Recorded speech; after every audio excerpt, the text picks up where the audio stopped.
another episode of Emerald Echo, a Green Lantern. Always, I'm your host, Adam. I guess I'd be given your new nickname, I guess I'd be the Kyle Rayner of this show for this particular purposes. And with me, as always, is my co-host, the Emerald Enthusiast, or as I've now dubbed him as of last night, Radu. So, Donnie, how are you? Hello, everybody. It is Radu, and I'm here to give you a cup of coffee. Cup of coffee. Just Wait a because minute. That's a Macho different Man. podcast. That's Macho Man, not Radu. I don't know what I was doing. I was like, I'm going to blindside it with a Macho Man. I'm like, if he starts talking about cream of the crop. Yeah, the cream of the crop. Well, listen, as long as you don't do one of the Ultimate Warrior promos, because nobody understood what the hell he was saying. Well, we couldn't do that on a podcast because it would have to be closed captioned, so it would have to be on YouTube. So, and I don't even know if he knew what he was saying at the time. That's the more impressive part. I don't like if you asked him what the hell you're talking about. I don't think he could answer you with a straight face.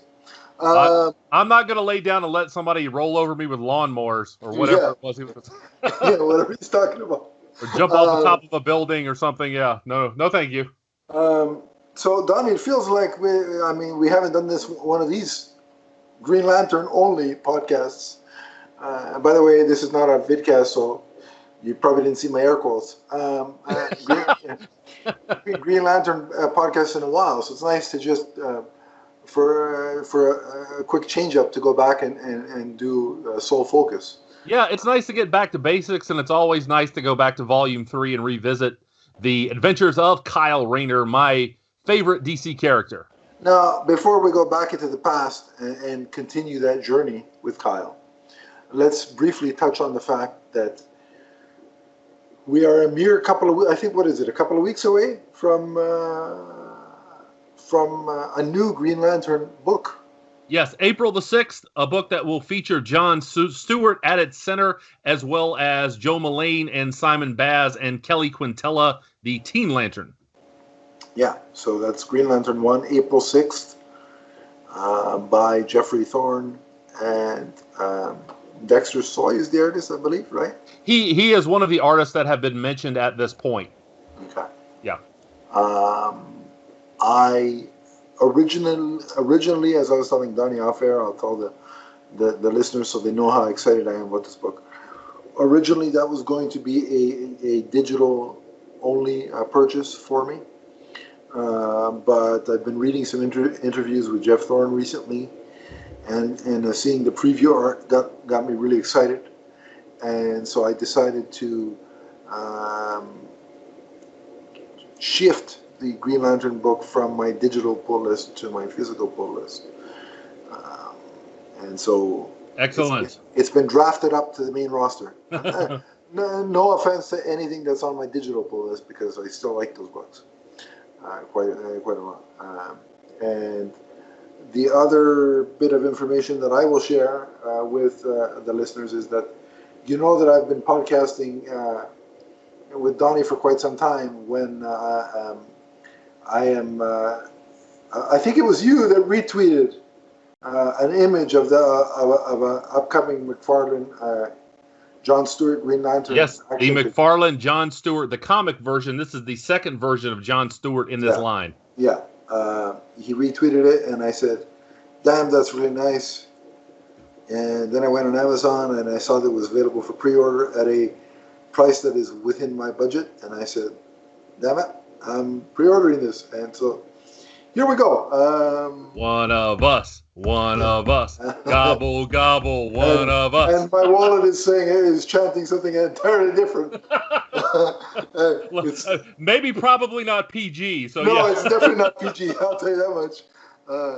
It belongs more in James Gunn's The Suicide Squad than it does on this podcast. So that's news from the Green Lantern world. There's not much.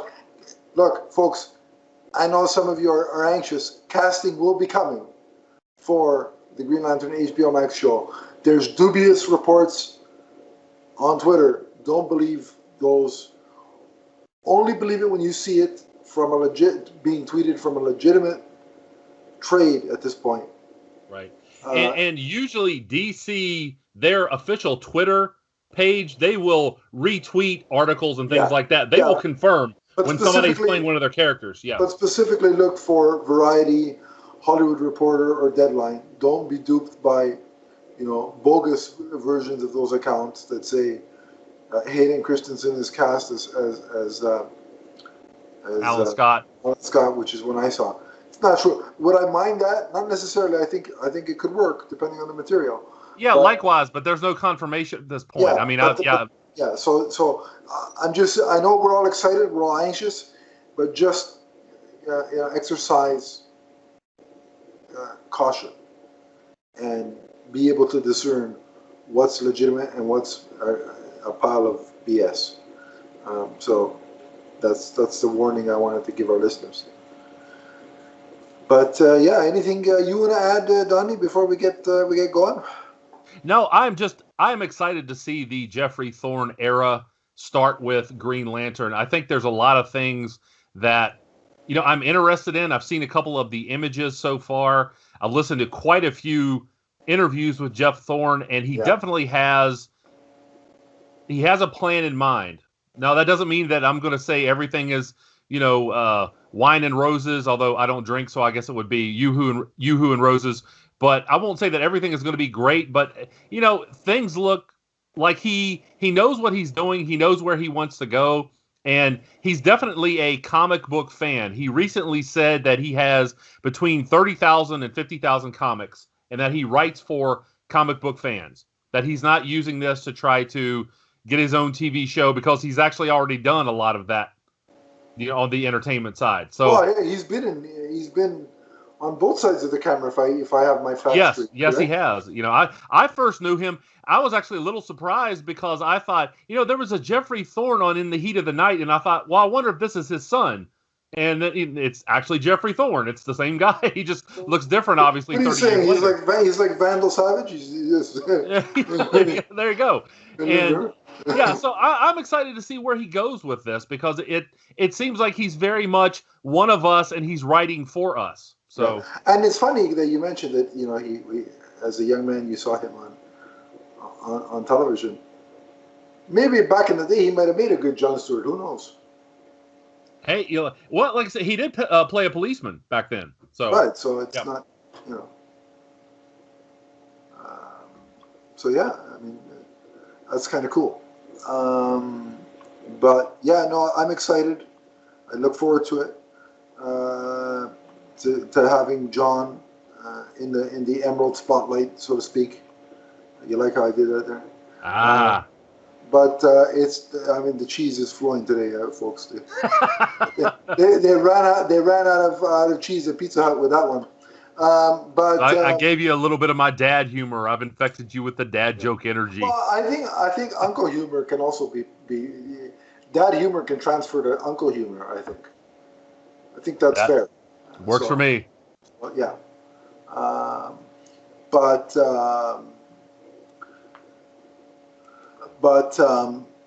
while we wait for the next couple of weeks to get into that era of Green Lantern, which we will cover, by the way, on the DC Comics Chronicles, on Donnie, where can you find that? You can find the DC Comics Chronicles on YouTube. And? Later on, you can find them on iTunes and Podbean. There we go. See that? We're like the Austin Matthews and Mitch Marner of podcasts. We're just setting each other up for, all kinds of. Yeah, see, I'm cool with that, but I'm cool with being Radu, but not if you get to be Kyle. Especially after some of the when we get to the last issue here that we're talking about today, he has a sort of a romantic twist. And there's a reason why I picked that new nickname for myself. And besides, I'm the Vince McMahon of this show, so I can pick whoever I want. And you and Steven better get in line and know what's best for business. Otherwise, best for business. You're right. Otherwise, we're gonna have a firing. So we're gonna dive right back into Kyle's story in the meantime. And just before we catch you up with where we are in the story, I want to alert everybody to the fact that just posted, fresh out of the oven. Well, not in the oven because I didn't bake anything. That's Steven's job, damn it, which he's doing a poor job of, by the way. Hasn't baked a muffin, hasn't made a pancake, nothing. Hey, you come to Radu's and I give you a good sandwich. And Donnie, he was off for a week, and we still haven't had a muffin or a pancake. I mean, what's going on here? Anyway, I digress. But fresh, hot off the presses, as they say in journalism, or they used to. I don't know what they say now, but because it's all digital. Hot off the computer keys? I don't know. Yeah, is I just published the 200th episode, Donnie, of the Multiverse Musings podcast network. I published an Emerald Echo podcast. We did an interview with Green Lantern royalty, as you refer to him. Yes. Daryl Banks, the co-creator of Kyle Rayner. And we discussed issues 51 to 53 and some behind-the-scenes details in regards to Kyle's creation. So if you haven't listened, if you, for some reason, in your podcast feed, you've jumped ahead and skipped over that, I don't know why you would, but if you did, double back and give that a listen. Otherwise, you're going to be confused because we're talking about issues that are past that now. So yes, definitely. And in addition to being a phenomenal artist, Daryl is just a wonderful human being. He's a lot of fun to listen to. And in addition to listening to our podcast, if you want to go out there and see some of the other interviews that he's done, very much worthwhile. He's a lot of fun to listen to. So definitely check those out. But check out our episode where we talked to Daryl Banks, and it was a wonderful experience for me. Yeah, it was for me too. It was kind of hard to kind of host and then have to ask a question occasionally because I just wanted to listen to him talk. So yeah, and hey, listen, if you want to, after the episode, hit him up on social media and maybe inquire about an original piece. I don't know if he's what the scenario is there, but inquire if you want a piece of his artwork. Yes, he is at Real Bankster on Twitter. Yeah, so definitely check that out. And with those public service announcements, taken care of, Donnie, let's get right into where we left off with the Kyle Rayner's story as the Green Lantern. So we are giving you the ultimate continuity here, at least to the best of our ability. And Kyle, we left you with Green Lantern Volume 3, number 57. And now the next 3 issues that we are going to talk about are the New Titans issues, because Kyle went into 3 issues with the New Titans. And actually, the cover to Green Lantern number 57 and New Titans number 116, those actually connect. If you put those side by side, you will see them connect. Yeah. Cool. Yeah. And I also want to say, recently I saw that a site called Heritage Auctions, they sold the color guide to that back in January. The color guide when you have a comic book company producing a piece of art and they want specific colors in specific places.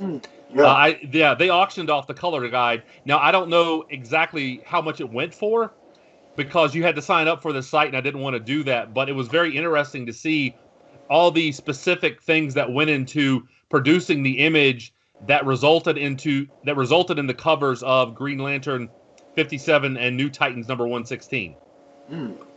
Cool. So, and before we start, let me mention one other thing. New Titans, there have been quite a few itinerations of the Titans over the years. The characters that we are going to talk about today, Impulse, as in Bart Allen, Mirage, Arsenal, Terra, Kyle, of course, Darkstar, as in Donna Troy, and Damage, and the older version of Damage, not the new character that came out a couple of years ago. Yeah, right. Yeah, and I was curious about that because not the same character, completely different. Yeah, because I was like, wait a minute, I know this guy, and then it's like, now that you're saying, I actually don't. So just and it's funny, Donnie, because you said Arsenal, right? Roy Harper. Yes. He's definitely in a '90s outfit because I'm like, they said Arsenal. I'm like, wait a minute, you telling me that's Roy? Because he's wearing some '90s superhero gear here, and he doesn't look familiar to me. But yeah.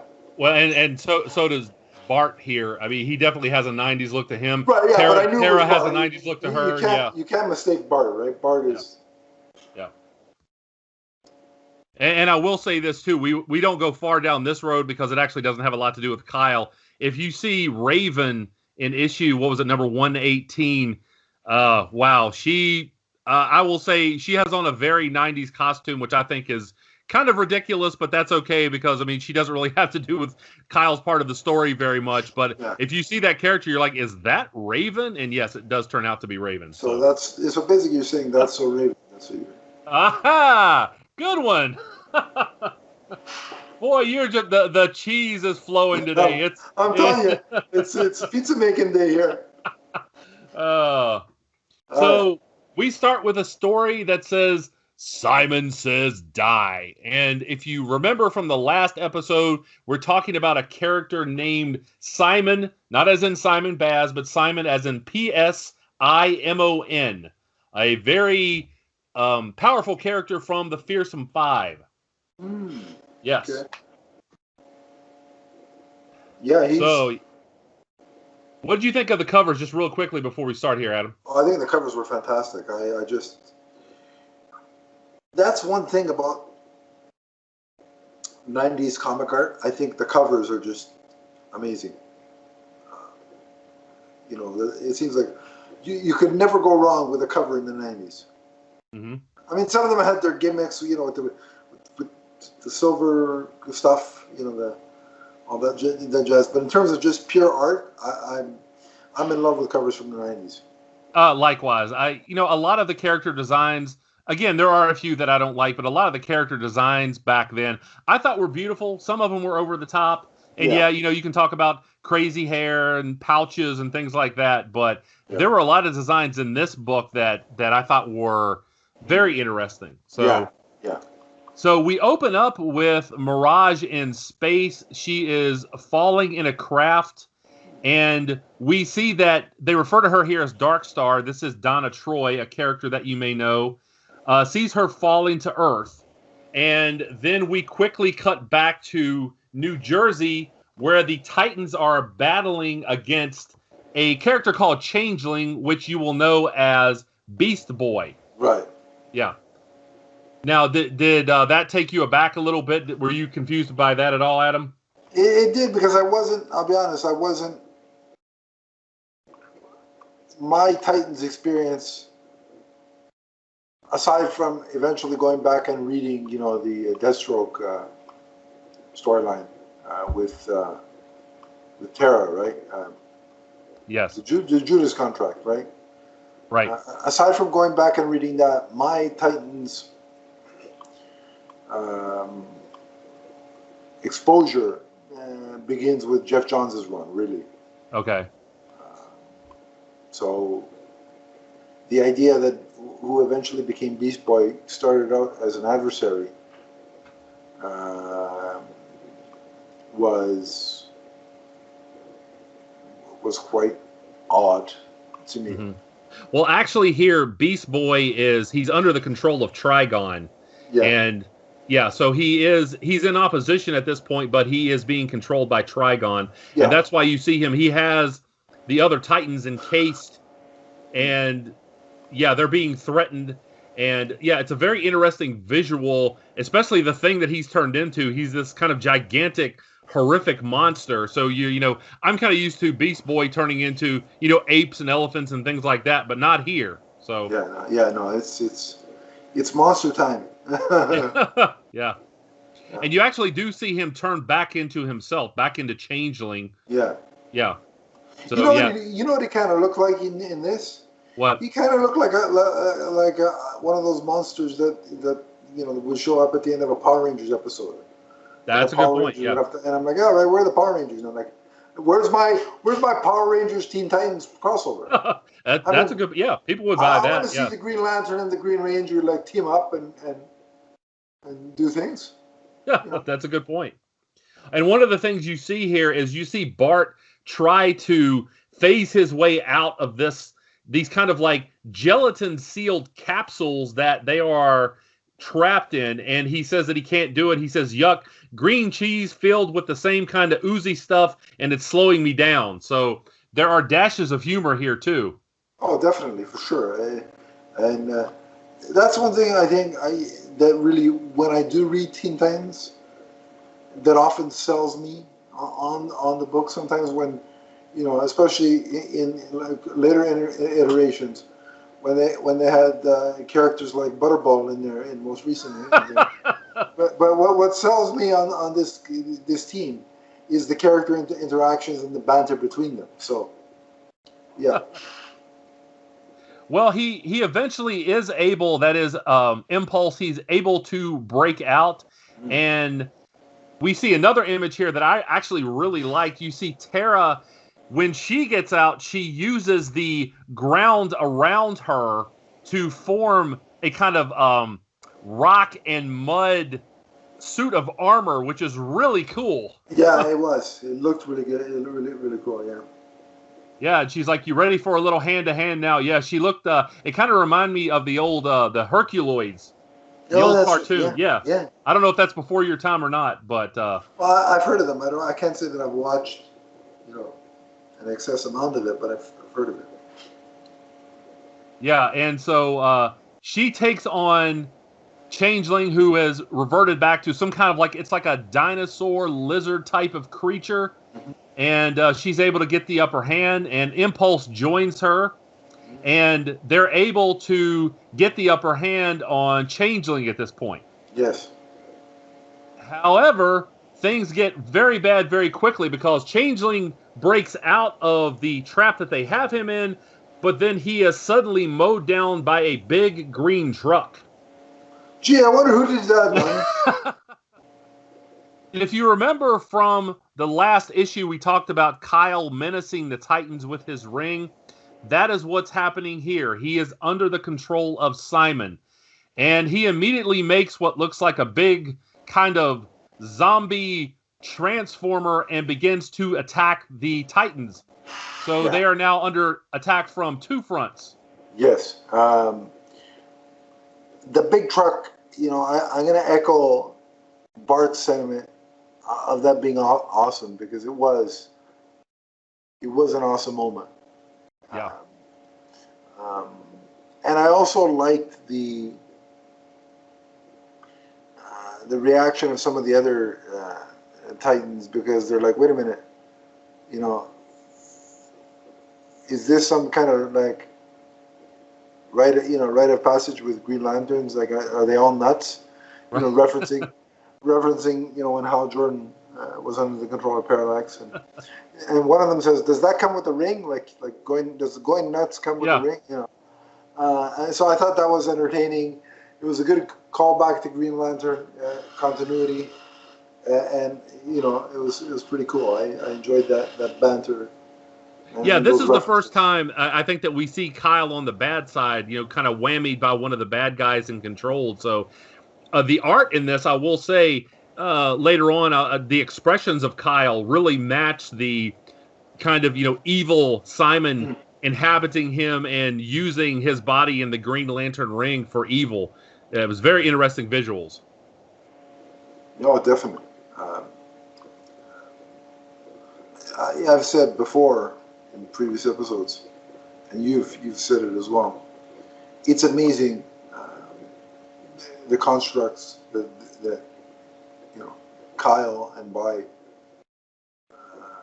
by association, the artist that's drawing him is able to come up with. Yeah, Daryl was the first person to really unlock that, and no disrespect to the artists who came before him, but the other artists kind of saw what Daryl was doing, and they hopped on the bandwagon, and they kind of kept that going, where whenever you see Kyle making constructs, they're always intricate and unusual. Yeah. So after we see a flashback where Simon kills a couple of the other members of the Fearsome Five, we cut back to the scene where the Titans are like, "Cripes, Lantern, what are you doing? Are you trying to kill us?" And he says, "Yes." And so at this point, if they weren't a little tipped off to the fact that this is not Kyle, they should be at this point. Yes, I mean, it's pretty clear. But I like that because it was so matter of fact. You know what I mean? It's like, yeah. Are you trying to kill us? Yeah. Pretty much. And not long after that, we see one of the visuals that I was talking about. Kyle, it's just a close-up of his face and his hand, and he has sort of the villainous claw, and he's menacing them with the energy from the ring. So I really like that. Oh yeah. And it gives you a little bit of a snapshot into just how powerful Kyle is, because he's up against all of these titans, including, Impulse and Arsenal and Terra, and these are all very powerful characters unto themselves, but he keeps them all occupied with the various constructs that he's making. Oh, definitely. A Green Lantern gone bad. He's truly one of the most dangerous threats in the DC universe, I think. Most definitely. So the next thing he makes is a kind of a spacecraft type of ship that begins shooting at the Titans, and again, they're very much off balance at this point. The shots even manage to penetrate the armor that Terra has put on herself. Yeah, with the Dark Star armor, right? Oh. That was a little bit. See, if you're not a regular reader of Teen Titans, that's where it could get a little bit confusing, because I don't know, I know she was a Dark Star, but I don't know what, I've heard that said before, but I've really never done a dive into her time in that role. So that was a little confusing, I will say. Right. Yeah, we see Donna come in later on with Mirage, but back to the scene. Actually, Kyle's construct completely destroys the armor of Terra, and he really gets the upper hand here. And although I will say I do like this story point where Impulse is trying to help Terra out, and he gets injured by the construct. And we see that he loses it a little bit. He looks up at Kyle and he's like, "You hurt me." And then in this great 3-panel montage here, he says, "You hurt me." And he's very angry at this point. And Kyle is just kind of hovering above the ground. And that's a good thing for Impulse, because he's able to leap up to Kyle and use his super speed and temporarily knock Kyle out. Yeah, and I think it's a good reminder of how potent the speedsters are, and how there's more to it than just they can run fast. They can use their speed to aid them, in a fight, and it's more than just about running. You know what I mean? So I thought that was very cool to show that.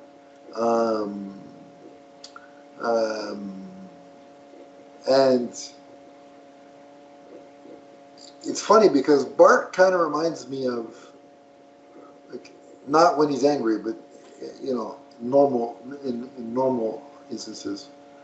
Reminds me a lot of Ezra Miller and the way Ezra Miller portrays Barry. Oh, that's a good point. He's very quirky. He's very and so it's just something that I noticed as I was reading. It was interesting, given that Bart is, in fact, Barry Allen's grandson. So I guess that comparison works itself out. Yeah. So after we see another scene where, actually in Star Labs in San Francisco, we see that Simon goes to Gizmo and shrinks him down to the subatomic level. Yeah. Again, obviously he's taking his anger out here on some of his old comrades. We're back to the scene in New Jersey with the fight, and Kyle is only out temporarily. And when he sits up, he's got another one of these really fiendish looks on his face. And again, I really appreciate the expressions that are drawn here. Yeah, I wouldn't want this as a regular occurrence, obviously. But Evil Kyle's pretty fun to watch and fun to read. Well, Green Lanterns are historically very hard to take over. Yeah. In the psychic sense, because again, willpower drives their power, so it's difficult to mind control them for any particular period of time. Right. So when Kyle sits up, he makes this construct, and man, this thing is just amazing to look at. It's this giant mecha construct that has all of these like hoses coming out from it, and it actually pulls the Titans into it, and you see that inside of it there's actually water, and he binds them and he's going to drown them. Now at this point we see Darkstar, aka Donna Troy, and Mirage finally show up, and they jump in and they're able to get the upper hand on Kyle too, and Donna's really confused as to what is going on. So Mirage, she jumps onto the construct and she tries to pull the other Titans out, but time is running out. And Kyle makes another construct at this point that kind of reminds me of one of the RoboCop weapons. What was the thing that RoboCop fought in the original movie? I can't remember what it was. Yeah, what was it? Yeah. Yeah, it's a good, Yeah, it kind of reminds me of that, and it kind of reminds me of the two-legged walkers from Star Wars. It's, again, really unique looking, and so Donna continues to fight with Kyle, and she's able to keep his attention, and she basically throws herself through the windshield of this thing, and she's able to buy Mirage enough time to where she can get the other Titans out. But Donna is then covered with some sort of like gummy resin. And that's what I like about the Green Lantern ring, is that it can create so many different things, and it can mimic so many different types of materials, that's what makes it so versatile. So Kyle, again, being controlled by Simon, flies down to where Donna is, and she's immobilized in this resin, and he realizes who she is. Now, we see later on that a lot of the Titans, again, this is a new team of Titans. He doesn't know who they are, but he recognizes Donna. And he goes for the kill. He forms a thing that kind of looks like a mini version, like a green mini version of Darth Maul's lightsaber. And he goes to stab her, and that is the point where Kyle begins to fight back mentally. And he's able to break the control, and I really love the visual. It says crack-a-boom, because Kyle is able to you like that, huh? Kyle is able to break the control, and I really like that this issue kind of ends on that moment. Yes. And you see Kyle and Simon separated. Finally, yeah. But it just, what I like that this sort of does is it frees up, Kyle to be part of the action in assisting the Teen Titans, but also it doesn't, like, the separation of Kyle and Simon doesn't detract at all from Simon's like power and ability or threateningness, because you gotta remember, he was able to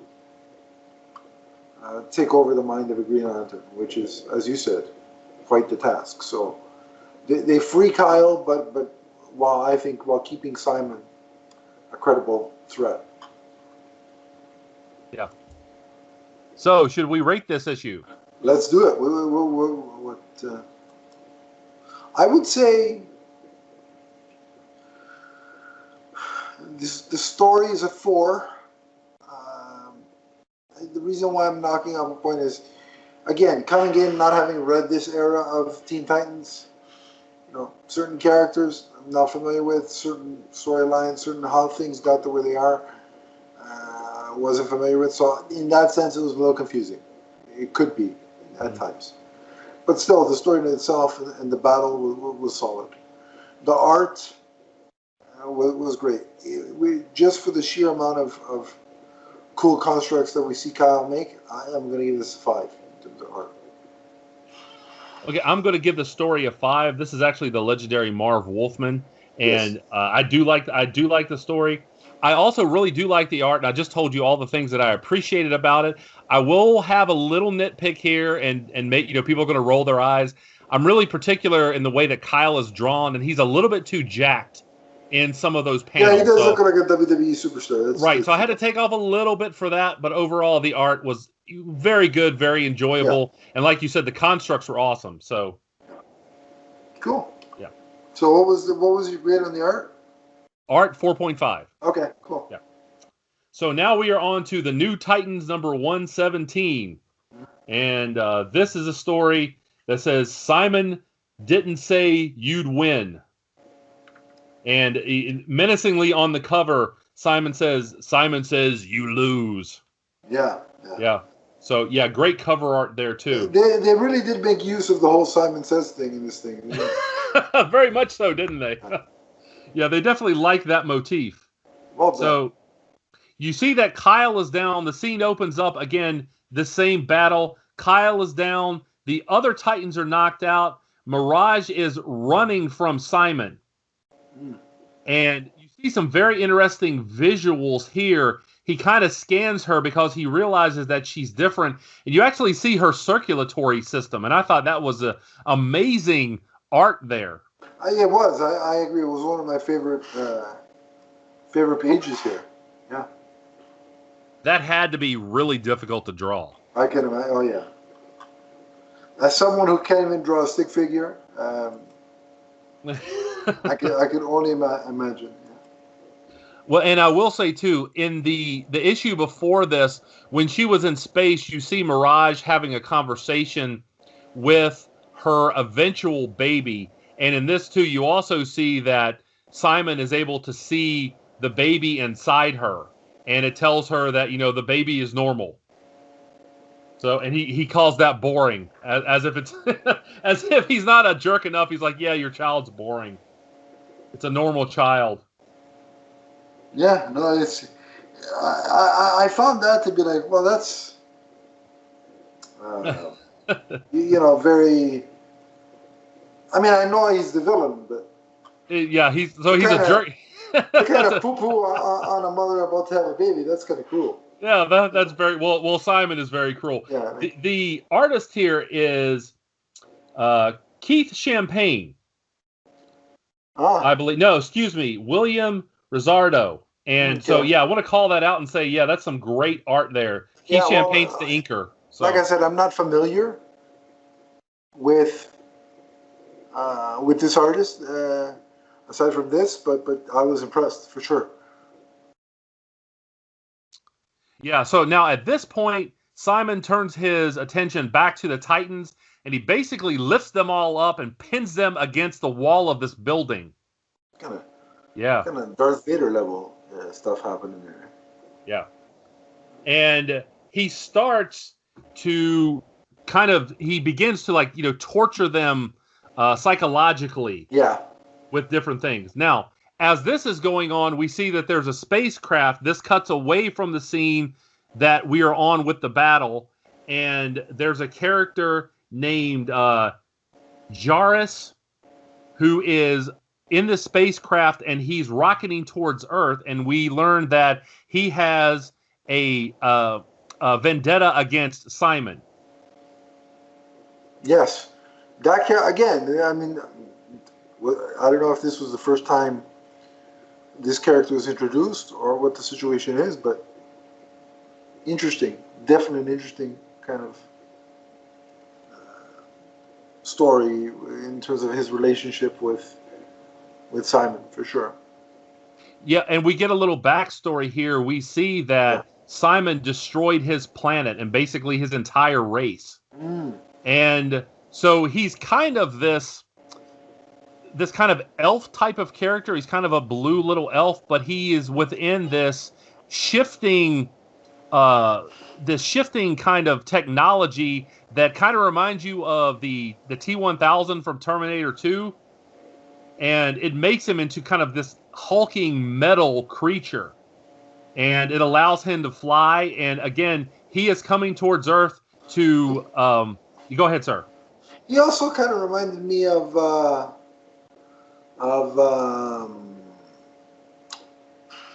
what's his name? The robot on Stargirl. What's the name of the robot? Stripes? Yeah, thank you. Okay, yeah. Give me kind of those vibes too, a little bit. So back on Earth again, Jarrus is coming towards Earth. He is trailing Simon, but we see that Simon is torturing the Titans psychologically.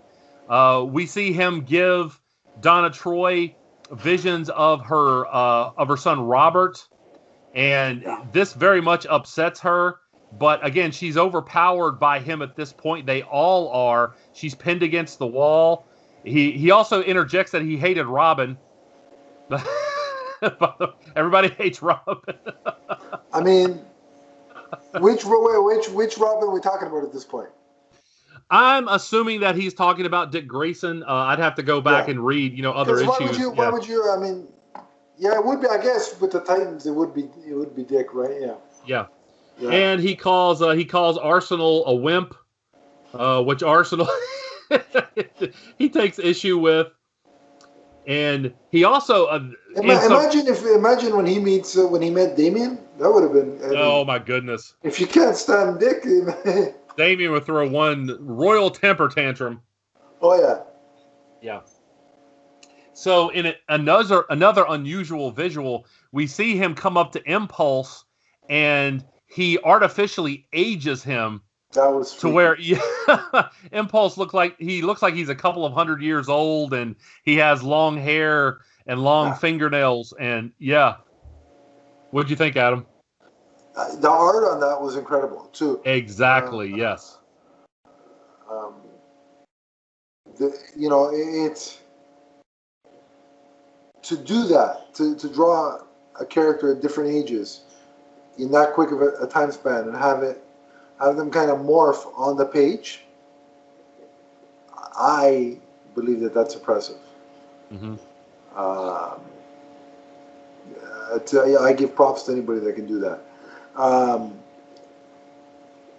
And it's interesting because as I'm watching that play out, I'm like, this is aging upwards is a plot line I swear I've seen on Smallville and Birds of Prey and all those shows. It's a well contrived plot device. Yeah. But the art was great for sure. Yeah. Well, and as he continues to torture all the Titans, eventually he gets around to Kyle. And all of a sudden, Kyle finds himself in space, and down floats this kind of very unsettling version of Alexandra DeWitt. And she says, "Why did you let him kill me? I thought you loved me. It's because of you that I'm dead." Mm. And, and Kyle continues to, insist it wasn't me. I wasn't there. And she blasts him again. This, Kyle's being tortured psychologically here, and she blasts him with what looks like heat vision.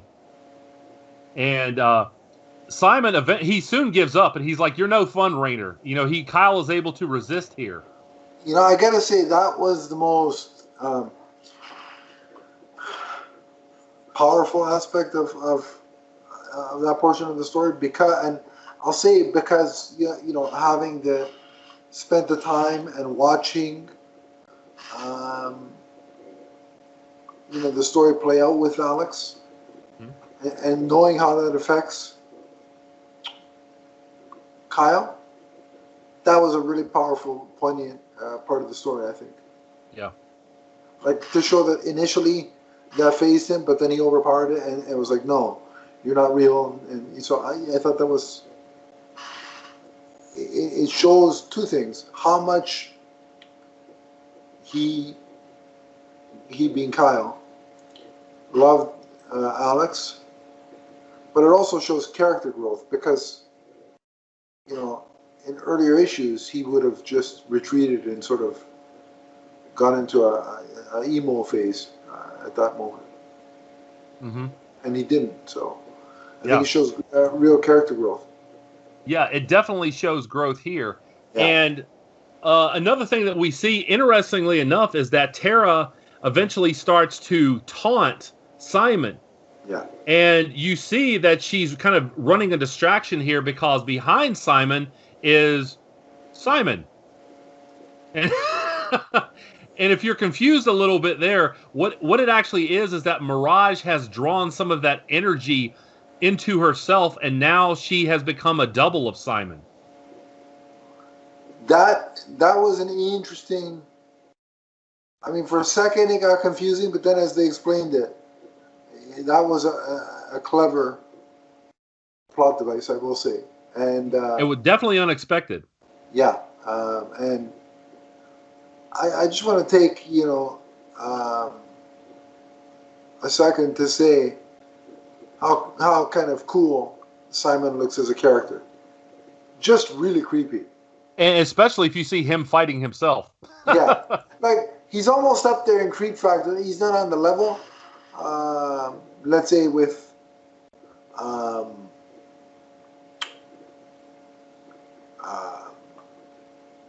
with Hector Hammond, because Hector Hammond is like to me the ultimate creep / sleaze looking character is Hector Hammond, right?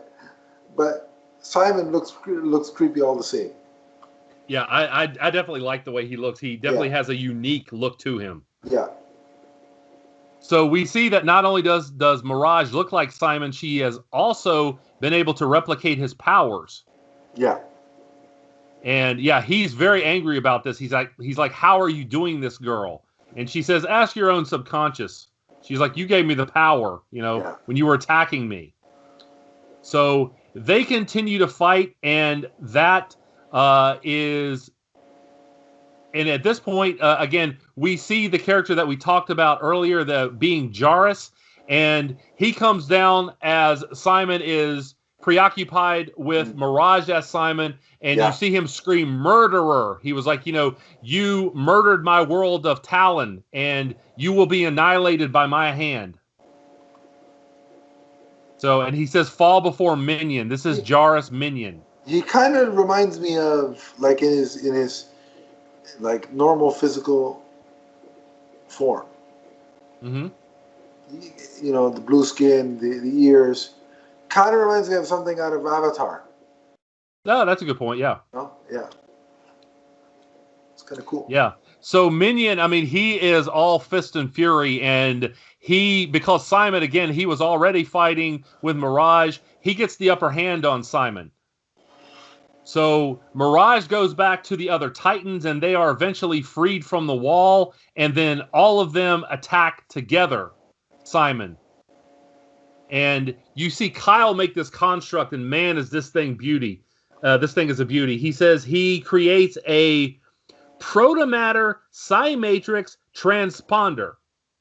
That's what he calls it. And it's basically all these tubes and this like metal construct that fastens itself onto Simon's head, and it makes it hard for him to concentrate. And he even screams, I can't think, I can't think. Yeah, that was impressive. Like, to have, again, I may be biased here, but I think for me, the top two Green Lantern construct creators are Kyle and John, bar none. Yeah, John creates a lot of complicated constructs, and that's also because of his architectural background. Yeah, as an architect, yes. Yeah. So, to me, nobody creates a construct like those two. So finally, all of these characters, with their various powers, they're able to combine and put Simon down. And it's a very interesting final battle. They're all attacking at the same time. You see, Kyle exerting his will into his construct. You see Impulse attack with speed punches, and eventually they are able to put him down. And Kyle actually makes a prison for him, and he says, "I've got just the thing." He goes, "I got paid to design it for action figures, but it should work here too." And that's I really love that whimsical side of Kyle. As action figure fans, that was kind of cool. Yeah. It's like, I designed it for this, but it should work. Yeah. Yeah. So you see Jarrus come out of his the armor, the tech kind of metal that he's in, and he very much wants to end Simon's life, and he's talked out of it by Donna in a very touching moment, because he just, I don't exactly know how old he is here, but he looks like he's very young, and he eventually crawls back into his ship, and he says, "I am Minion," and he flies away, and the issue ends. So what did you think, Adam? Yeah, I mean, like I said, it was nice. Like, it's cool when, for a degree of time, it's always, fascinating to see superheroes fight each other. Yeah. But at the same time, if that goes on for, too long of a length of time for me, it gets, like, it's overdone. You know what I mean? Mm-hmm. At some point, it's just cool to see all the heroes teaming up together in a unifying way. And watching all the Teen Titans and Kyle sort of gang up on Simon so that Mirage can do her thing. I mean, that was an impressive sequence in the issue. Yeah. And that really, I mean, this was like the action set piece issue. But again, they still had the emotional, elements of the story between, Mirage's dialogue, but also Minion. He and his, like you said, the backstory between, he lost his whole family at the hands of Simon. So there was, like, it was like a action spectacle, but they still retained the weight of the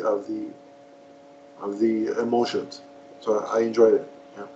Yeah, and I really liked the 90s comics for a time, and not everybody does, but it was a time when a lot of crossovers were happening, not just big events, but you see Kyle here, again, go into Titans for 3 issues. And you see that with Kyle a lot back then. Not only is he in his own title and he team up with the Justice League, but you see him in Guy Gardner's title, and you see him team up with the Dark Stars, and so there's a lot of give and take here as far as the other titles, and I really like that he's all of these different places and there's all these different adventures. It really gives you a feel of how important this character is to the DC mythos. Oh, definitely. And, yeah. Like I said, anywhere I could see more of Kyle, the better. But also, it's important that when he pops in, he's not just a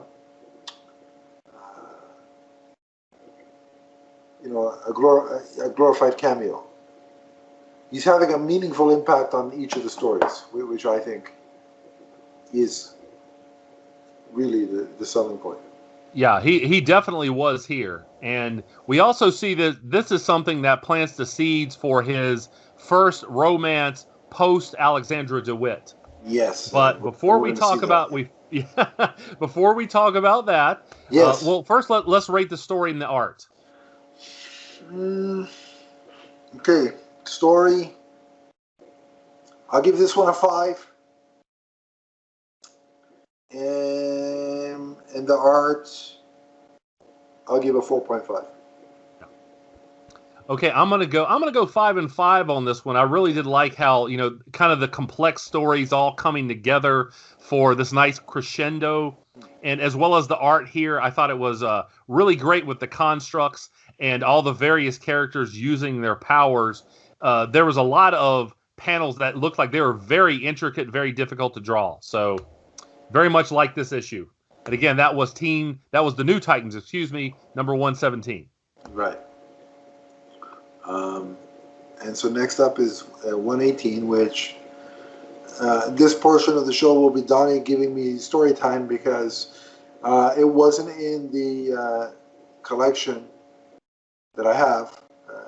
The collection that I have stops at once because I have the volume 1 of the Kyle Rayner run.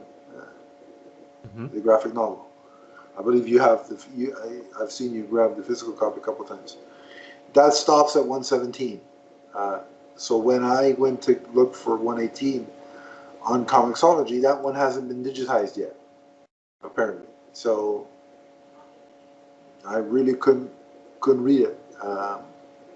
Well, the good news is Kyle actually isn't in this for very long. Oh, good. So I didn't. Yeah. Yeah. What you see is that the team takes Simon up to the Dark Stars in space, and the Dark Stars put him in this prison that, it's able to neutralize his powers. He's unconscious, and in a funny scene, Kyle actually takes a camcorder in Some of our younger people may not exactly know what a camcorder What is. is that, Donnie, for the people that don't know what the hell that is? It used to be that, you couldn't record everything on your phone. You had to have kind of a clunky camera that was, kind of the size of a small computer. Right. And he actually has this on the ship so he can record the inside of the ship for Impulse. And so eventually you see him going back and interacting with the Teen Titans, and he gives the camera back to Impulse, who is just overjoyed. And not long after that, you see a conversation with the Titans and Kyle, but he decides that he has to go. And again, that is only a few pages into this, and then he's no longer in the story. You see him. So it makes sense why they didn't include it in the collection. Yeah, he's not here very long. Again, the narrative picks up with the various issues that the Titans are having. Okay. Yeah.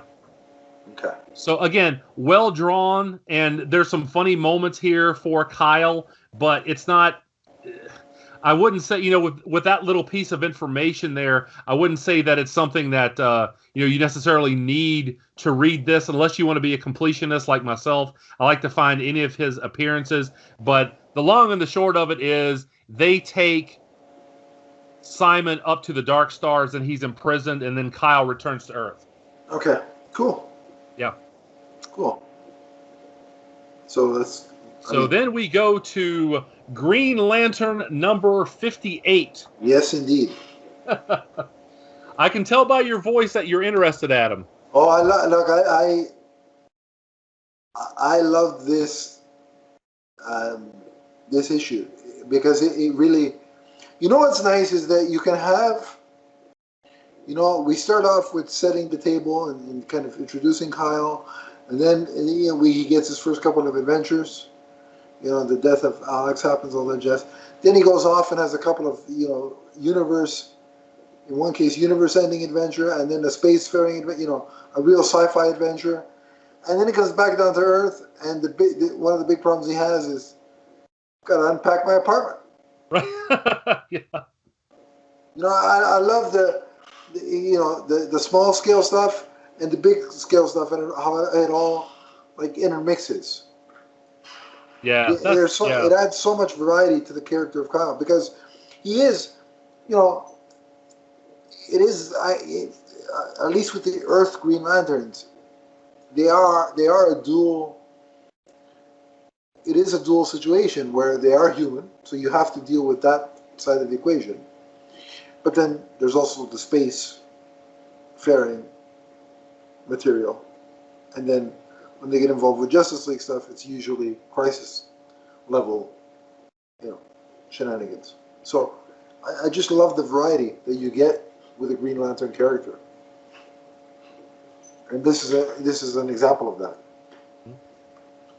Well, and again, we come back to Earth here, and this one is actually written by Ron Mars, and the art's done by Cully Hamner and Fred Haynes, even though it says Daryl Banks on the cover.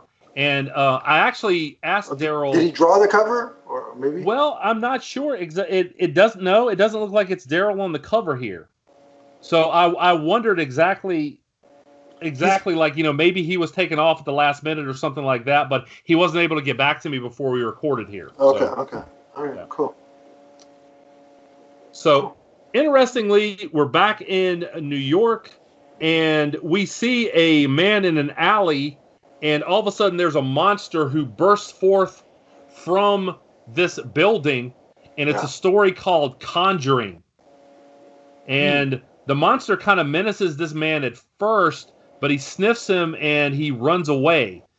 And we see him run out of the alley, and he grabs this man who's out walking his dog and drags him away. Now, back at Kyle's apartment, he's waiting for somebody, and we see that that's Donna. Donna has come to his apartment to help him unpack. And I gotta say, I really like these exchanges here. You see in first of all, Kyle's apartment is just loaded with boxes.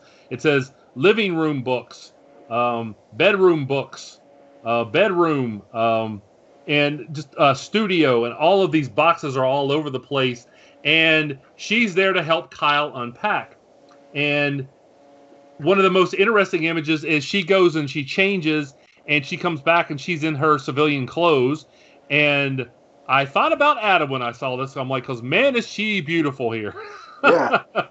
Well, You know, first of all, the funny thing with Kyle's box is what I love about it is it seems like he's got a box for every corner of his house, yeah, and yet they're all so disorganized, as Donna will point out, right?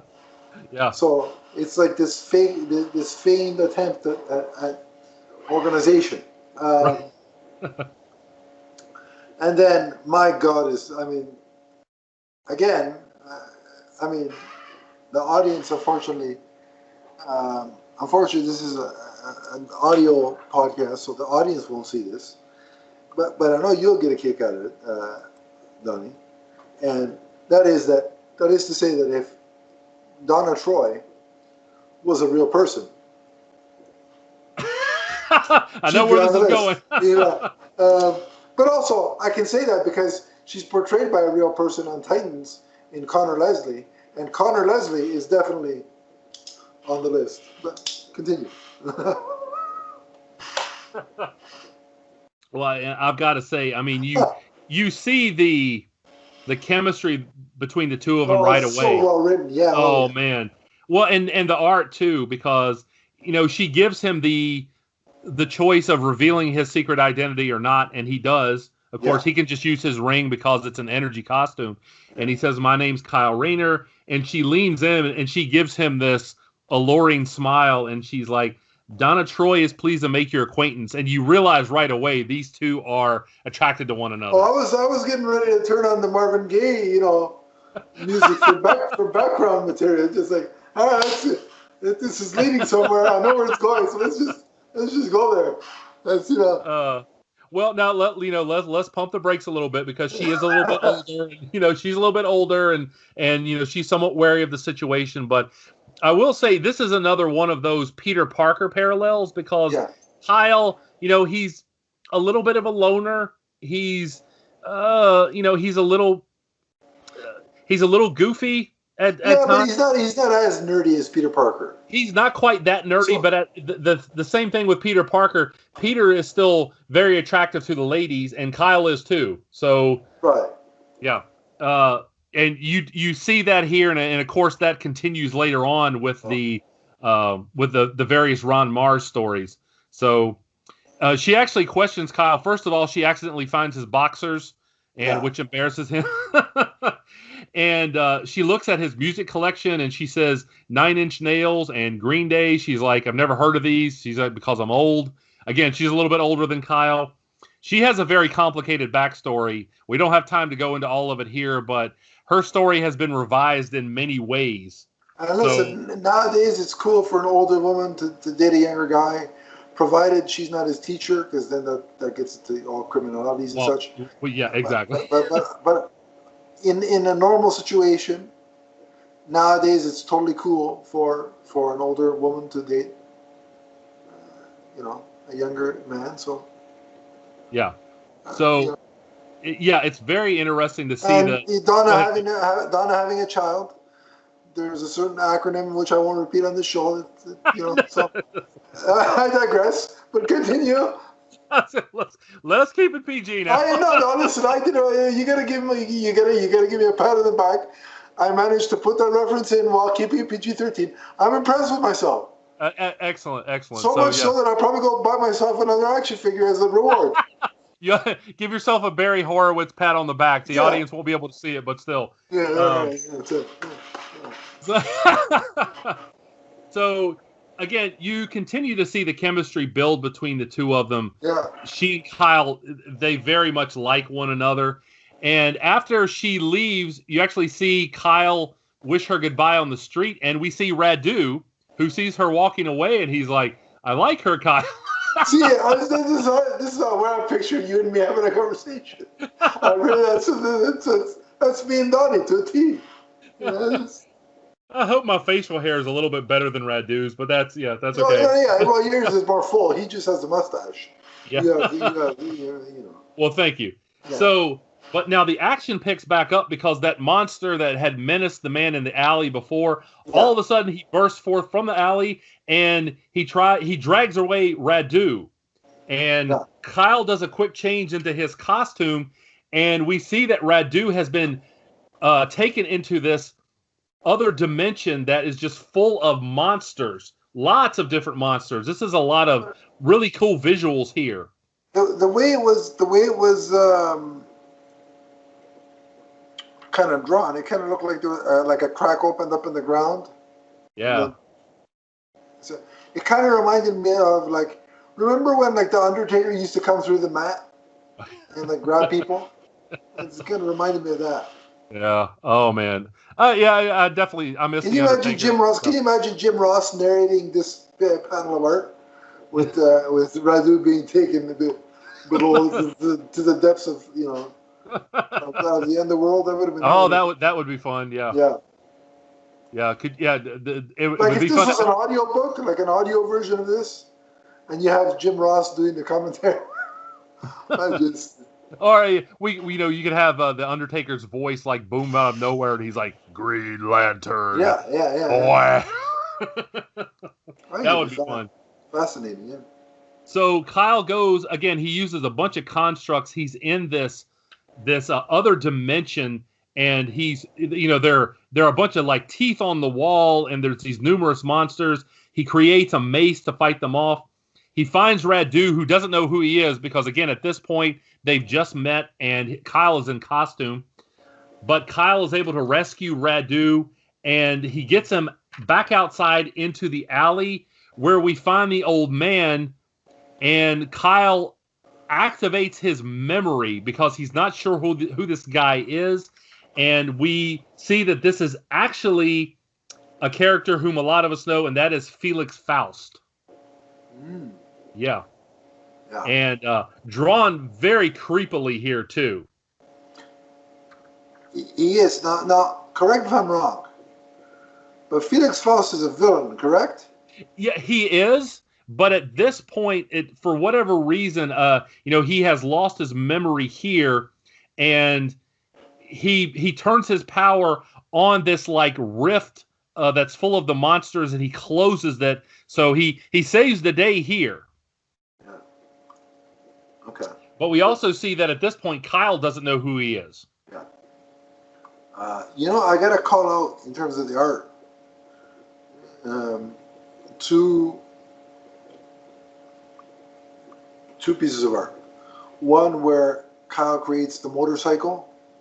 Oh, yes. For Radu. And then when he's taking him out back to the street, he's got him in like this flying car.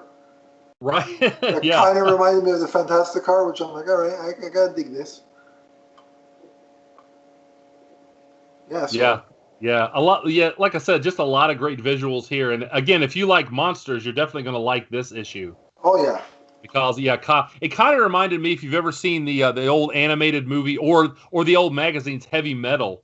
Mm. A lot of those kind of weird looking monsters. Like I said, Yeah, I just had that's a good call. Yeah. Yeah, a lot of fun with this issue. And so Felix Faust, he just kind of vanishes from the alley, and Kyle's like, never heard of him. But of course, we will see Felix again later. So awesome, yeah. And that's pretty much how the issue ends. And that's how the issue ends. So Kyle is back on Earth. He is. We see the foundation of this eventual relationship with Donna Troy, and. Yeah, just again another strong setup. We see kind of Kyle from a panoramic view with him going into the Titans and then coming back to Earth, and you see the kind of versatile stories that they're able to tell with this character. So, by the way, you know what's impressive? No, sir. Tell me what's impressive. Yeah, no, just wait a second. Austin Matthews is shot. Yeah, well, yes, but that has nothing to do with Kyle Rayner. No, it's just what impresses me is that we got a bit of history in this issue. I don't know if you spotted it. When Donna Troy is looking at the picture of Alex, Kyle remarks that it was a self-portrait taken with her own camera with the timer. Yeah. So technically, in terms of DC Comics continuity, Alex took the first selfie. Good one, man. Yeah. I'm like, hey, wait a minute. Because when he said self-portraits, I'm like, that's a selfie. And then I kept exactly. You wouldn't have called it that back then, but yes, you're right. So there's the first selfie. So for the kids, there it is. The origin of the selfie in the DC universe. Right there. So yeah, maybe Ron Mars can get royalties for that now. Every time somebody says selfie, he can. Can you imagine? He'd be rolling. He'd be rolling in money. But yeah, I guess we're gonna rate it now. Yes, I'm gonna say again 5 and 5 when it comes to Ron Mars. You know, you're talking about one of the most heralded comic book writers that's actually still in the business now. But even back then, you were talking about a well-honed skill and a guy who knew exactly where he wanted to take his story. So story 5, and I've already talked about all the various monsters that were drawn in this. I liked it very much. So another great entry in the early journey of Kyle Rayner. Yeah, I think the story's an absolute 5 because, like I said, the balance of doing the mundane task of after all that he experienced, then having to go home and now I got to unpack. Balancing that with the monsters and fighting in the depths of this other realm. Just that balance is to be able to do that and pull it off with such, as you said, seemingly effortlessly. That was well done. And setting up that new relationship where the chemistry between Kyle and Donna is evident, but I like that they didn't. I mean, had they started making out right then and there, it would have been. I was expecting that because the way it was going, I was like, all right, cue up the Marvin Gaye music and let's go. But I'm glad that it didn't go that route because it makes the relationship progress at a natural pace as opposed to like a typical CW pace, which is, all right, you're hot, I'm hot, let's start making out. So I appreciated that. So the story on all those fronts gets a 5. The art is also a 5. I mean, as you said, Donna for a comic book character is very attractive, and also the construct of the bike, the monsters coupled with the construct of the bike and the flying car for Radu. I mean, just great stuff. So yeah, 5 and 5. Yeah, likewise, and yeah, I was very envious of Kyle when I first read this back in the 90s. Me too. So. I was envious on the reread. But yeah, like, again, we should point out again, Donna Troy. She had been married before. In this particular iteration of the character, again, she's undergone a lot of different backgrounds. Her husband must be some kind of loser. No, I'm kidding. But yeah, she had been married before, so she was a little bit older, so it wasn't going to be, some kind of a purely physical thing. Obviously, maybe she was in her, maybe in her early 30s. I'll put her. I would say so. I don't exactly know if we ever learn and a particular age. So let's say early to mid 30s. How about that? Yeah, something like that. Go for it, Kyle. Yeah, Mike. Nobody can see this, but I'm giving a thumbs up at the screen. But no, just great stuff, and it was good to catch up. And Kyle was a gentleman. I will say that too. I would expect nothing less from my favorite DC character. And it was cool because you gave her the coat, and that was like all that kind of stuff. That was cool. I dug it. It felt like it's progressing very, very earnestly and very, very realistically. So yeah. And I can't wait for the next episode. We get to talk about. It's an issue called Green Christmas. It's very creative. Features a villain that I like a lot. And I actually talked to Ron Mars about this story at a con one time. So okay, cool. Yeah. So we'll get back at it very soon. But we have a lot of stuff coming your way. But we certainly hope you enjoyed this episode. And in the meantime, Donnie, if they want to talk to you about Green Lantern before, specifically Kyle Rayner or any Green Lantern, before we get to the next episode of Emerald Echo, where can they do that on social media? If you would like to find me, you can find me on Twitter as the Emerald Enthusiast, where I post endlessly about Green Lantern, and I do Green Lantern product reviews and other comic book related reviews on Twitter as well as YouTube. And you can find me on social media at Adam_LeafsFan. Or if for the purposes of just the show and the podcast network's Twitter, it's at MMNPDC on Twitter. Also, we have a Facebook page, the Multiverse Musings Podcast Network. Go there, request permission to join the group. I will add you, and we can continue the conversation there as well. I've got the perfect end of this show, and I'm not talking about your bit, but I've got to tell you this here. We talked earlier about, why didn't Daryl draw issue number 58? He finally gets back to me, and he says, I was supposed to do issue number 58, but I was running late. Again, LOL. Yeah. All right, well. I absolutely love this guy. You've got to check out his work and just check him out because he's so much fun. He's great. He's great. Thanks for that breaking news, Daryl. We've passed it on. Yeah. We look forward to having you back at some point in the near future on the show. Most definitely, yes. But again, until we meet again and shine our emerald light on the podcasting world, I want to remind you that Kyle Rayner, the Green Lantern. Actually, check that. Donna Troy and Kyle Rayner. Troyner, I don't know if that's a thing, if that's the way you.